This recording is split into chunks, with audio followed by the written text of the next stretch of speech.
बहुत ही पुरानी कहावत है, चोर चोरी से जाए, हेरा फेरी से ना जाए। एक बार की बात है, जब महाराष्ट्र के एक संत एकनाथ जी यात्रा पर जाते थे तो उनके साथ गांव के बहुत से लोग भी जाते थे। उन दिनों यही रिवाज था कि अगर तीर्थ यात्रा पर भी जाना हो तो किसी संत के साथ ही जाना चाहिए। जब हम संत के साथ जाएंगे तभी तीर्थ पहुंचेंगे। अकेले चले जाएंगे, तीर्थ आ भी जाएगा परंतु हम पहुंचेंगे नहीं, क्योंकि हमें तीर्थ का कुछ पता ही नहीं। जो पहुंच गया हो तीर्थ, उसके साथ तीर्थ यात्रा पर लोग जाते थे। तो गांव के बहुत से लोग एकनाथ जी के साथ हो लिए।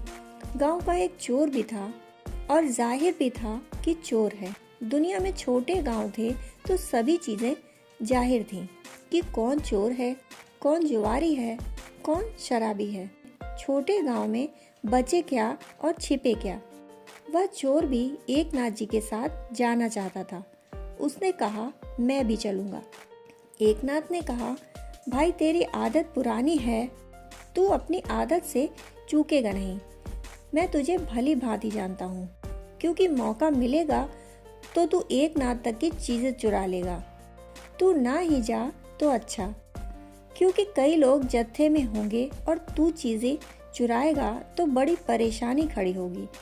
तू बाज ना आएगा, लंबी यात्रा है, फिर तुझे बीच में भेज भी ना सकेंगे, लोग शिकायत भी करेंगे। उस चोर ने कहा, मैं कसम खाता हूँ कि चोरी नहीं करूँगा।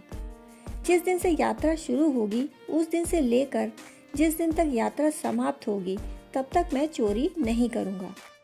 आगे की मैं नहीं कहता, मगर यात्रा में मैं चोरी नहीं करूँगा। आप मेरा वचन स्वीकार कीजिए। वे दिन अच्छे थे।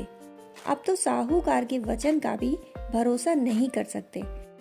तब तो चोर के वचन का भी भरोसा किया जा सकता था। तब डाकुओं में भी एक भलापन होता था, उनमें भी एक ईमानदारी थी। अब तो भले आदमियों में भी डाकू हैं। एकनाथ ने चोर की बात मान ली। चोर ने भी अपने वचन का पालन किया। महीनों लगे यात्रा में, परंतु उस चोर ने चोरी न की। लेकिन एक उपद्रव शुरू हुआ।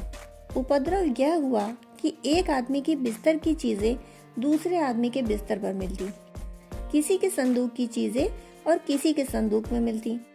चीजें मिल तो जाती परंतु गड़बड़ होने लगी। एकनाथ को शक हुआ। उन्होंने चोर से पूछा, भाई तू कुछ कर तो नहीं रहा है?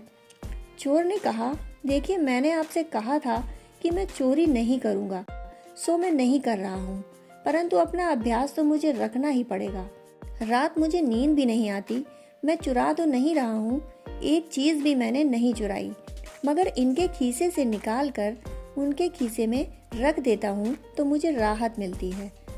जब 2-3 बजे रात को कुछ काम कर लेता हूँ तो फिर सो जाता हूँ। अब इसमें आप बाधा ना दें, चीज़ें मिल ही जाएंगी उनको। सभी यही हैं, कोई कहीं नहीं जाती। और आप जानते ही हो कि लौटकर मुझे फिर तो अपना काम चोरी ही करनी है। जैसे आप रोज भगवान की प्रार्थना करते हैं, वैसे ही यह मेरा काम है। तो एक अभ्यास से, आदत से काम हो रहे हैं। वे पहले से ज्यादा घातक हैं। उनसे भी ज्यादा घातक तीसरे हैं, जो अभ्यास से भी ज्यादा गहरे हैं, आदत से भी ज्यादा गहरे हैं। क्योंकि किसी को सिगरेट पीनी हो, शराब पीनी हो तो सीखनी पड़ती है, परंतु लोभ अनसीखा है। किसी को जुआ खेलना हो तो सीखना पड़ता है, सीखेंगे तो सीख पाएंगे।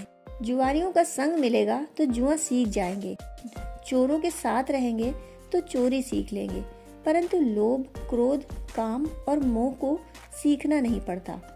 यह तो हम जन्म के साथ लेकर आए हैं। यह हमारे जन्म जन्म की मूर्छा है। यदि इन चीजों पर हमारी पकड़ नहीं तो हम चोर से भी ज्यादा गए गुजरे हैं। दोस्तों, कहानी सुनने के लिए आपका बहुत बहुत आभार।